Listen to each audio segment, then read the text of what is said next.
आज आपको पता चल गया होगा कि यहाँ कितने धमाके होने वाले हैं, कितने ठहाके होने वाले हैं और आज आप तालियां बजाते बजाते थक जाएंगे।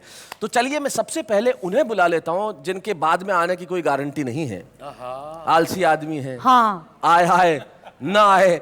मैं उस महान प्रातः स्मरणीय महान आलसी को बुलाना चाहता हूँ जिनका नाम है राजेंद्र मालवीय आलसी। आइए।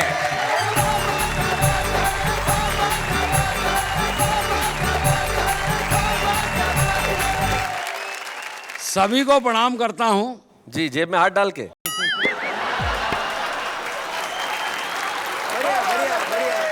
आप सब में और मुझ में फर्क ये है कि आप सब कल्पना भी करते हैं। मैं आलसी आदमी हूं, मैं कल्पना ही करता हूं। क्या बात है भाई, क्या वाह वाह वाह वाह। बहुत बढ़िया। मैं तो रेलवे में नौकरी करता हूं। वो तो आलस से ही पता चलता है। और कोई विभाग आपके लिए हो भी नहीं सकता था। बताइए साहब, हमारी रेल यहाँ से वहाँ पहुँचा देती है। साहब बोल रहे हैं, बोलो हो ही नहीं सकता। हाँ, पहुँचा देती है रेल से। मैं तो एक बार आया इटारसी एक कार्यक्रम में, मुझे याद है, जिस रेल से आया और 7 बजे की ट्रेन 7 बजे पहुँच गई और लोग मालाएं लेके तैयार, पहली बार टाइम पे आई है। गार्ड के पास पहुंचे, गार्ड ने कहा माफ करो, शर्मिंदा मत करो, ये तो कल की थी जो आज आई है। 24 घंटे बाद।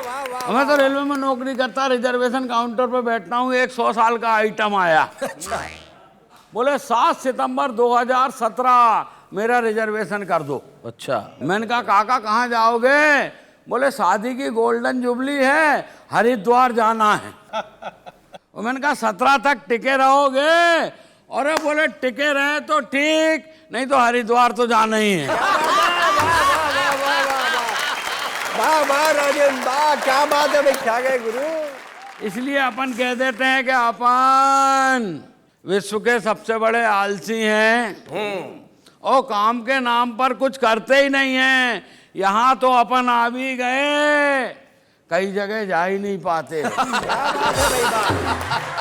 बहुत अच्छे। अभी क्या हुआ शैलेश जी, हमारे गांव में अंतरराष्ट्रीय आलसी अधिवेशन हुआ था। अच्छा।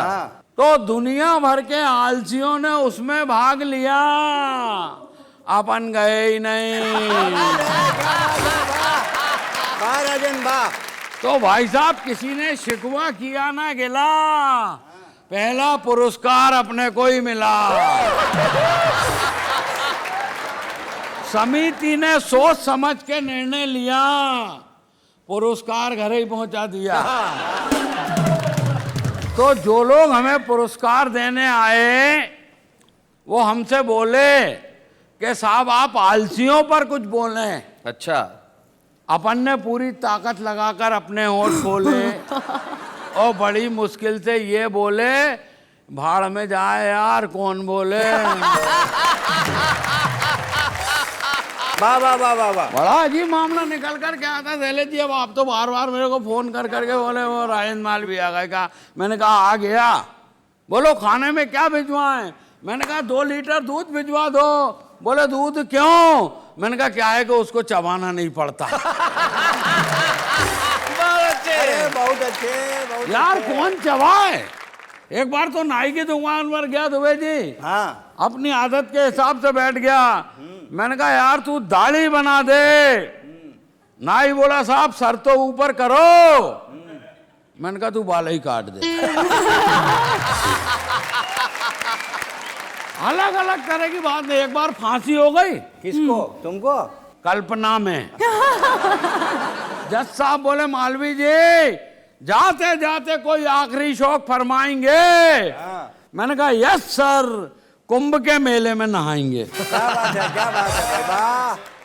जज साहब बोले यार कुंभ का मेला तो 12 साल के बाद आएगा, इसलिए आपकी फरमाइश हमको बहुत खलती है। मैंने कहा आराम से आने दो, अपने को भी कौन सी जल्दी है। बढ़िया बढ़िया। एक बार तबीयत गड़बड़ हो गई सपने में। सपने में? मेरा जो कुछ भी होता सपने में ही होता। आलसी। तबीयत गड़बड़ हो गई सपने में, डॉक्टर के पास गया। डॉक्टर ने नाड़ी वाड़ी टटोली। बोले कोई ज़्यादा घबराने की बात नहीं है, थोड़ी सी काली मिर्च, थोड़ी सी लौंग, थोड़ी सी अजवान, थोड़ी सी तुलसी की पत्ती, इसको रात भर पानी में भिगाओ, दिन भर सुखाओ। दूसरे दिन चूरन बनाओ, तीसरे दिन खाली पेट खाओ, चौथे दिन ठीक हो जाओगे बच्चा। मैंने कहा वैद्य जी इतना काम करने से तो मर जाना ही अच्छा।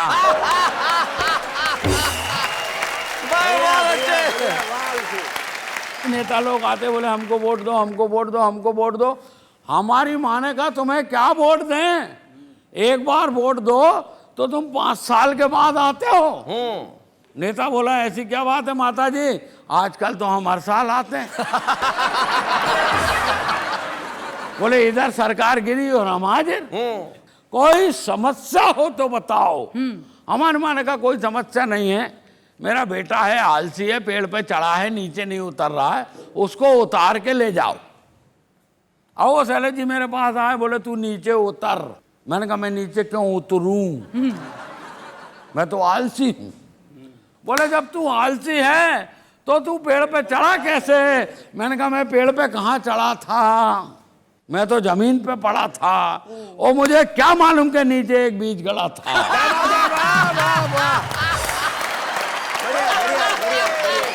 बढ़िया। पूरे देश के लोग अखबार पढ़ते हैं, सुनते हैं, समझते हैं। अखबार में एक समाचार आया, आपराधिक मानसिकता के नेता अब चुनाव नहीं लड़ सकेंगे। तो 2 नेता बैठ के आपस में बात कर रहे थे, यार क्या जमाना आ गया है, अब शरीफ आदमी चुनाव लड़ेंगे। क्या बात है, वाह वाह वाह वाह, बहुत अच्छे। तो दूसरा नेता बोला तू क्यों घबराता है, शरीफ आदमी सिर्फ चुनाव लड़ेंगे, जीतेंगे थोड़ी। क्या बात है, वाह वाह वाह वाह, सही बहुत बात अच्छे। है। चुनाव हारकर वापस घर जाएंगे रोते रोते। अरे बेवकूफ, अगर आजादी के बाद केवल शरीफ आदमी ही चुनाव जीतते तो आज देश के हालात ऐसे नहीं होते। क्या बात है, वाह वाह वाह वाह, बहुत बढ़िया।